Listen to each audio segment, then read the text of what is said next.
ಕ್ರಿಸ್ತನಲ್ಲಿ ಪ್ರೀತಿಯಿಂದ ಕರೆಯಲ್ಪಟ್ಟಂತಹ ಎಲ್ಲ ನನ್ನ ಸಹೋದರ ಸಹೋದರಿಯರಿಗೆ ಯೇಸು ಕ್ರಿಸ್ತ ನಾಮದ ಮುಖಾಂತರ ವಂದಿಸುತ್ತಾ, ಫೆಬ್ರವರಿ 26ಕ್ಕೆ ನೇಮಕವಾದ ರಾತ್ರಿಯಾಗಿದೆ. ಬೇಡಿಕೊಳ್ಳಿರಿ, ಅದು ನಿಮಗೆ ಕೊಡಲ್ಪಡುವುದು, ಹುಡುಕಿರಿ, ನಿಮಗೆ ಸಿಕ್ಕುವುದು, ತಟ್ಟಿರಿ, ಅದು ನಿಮಗೆ ತೆರೆಯಲ್ಪಡುವುದು. ಮತ್ತಾಯನು 7ನೇ ಅಧ್ಯಾಯ 7ನೇ ವಚನ.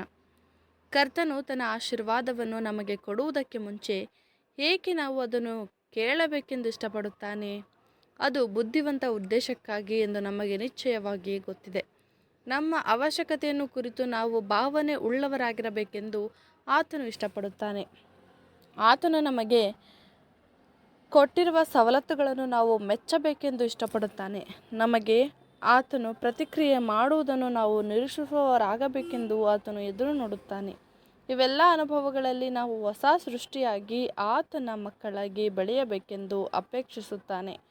ಆದುದರಿಂದ ನಾವು ದೇವರ ಕೃಪೆಯ ಐಶ್ವರ್ಯವನ್ನು ನೋಡಬೇಕಾದರೆ ನಾವು ಕೇಳಬೇಕು, ಹುಡುಕಬೇಕು ಹಾಗೂ ತಟ್ಟಬೇಕು. ಮತ್ತು ನಮಗೆ ಅತ್ಯಧಿಕವಾದ ಅದ್ಭುತವಾದ ಸವಲತ್ತುಗಳು, ದಯೆಗಳು ಮತ್ತು ಆಶೀರ್ವಾದಗಳು ತೆರೆದಿರಲಾಗಿ ಅವುಗಳನ್ನು ಆತನು ನಮಗೆ ನೀಡಲು ಸಿದ್ಧನಾಗಿರುವುದರಿಂದ ನಾವು ನಮ್ಮ ಗುಣಲಕ್ಷಣಗಳನ್ನು ಬೆಳೆಸಿಕೊಂಡು ಆತನ ದಯೆಗಳಿಗಾಗಿ ಸಿದ್ಧರಾಗಿರಬೇಕು ಎಂಬುದೇ.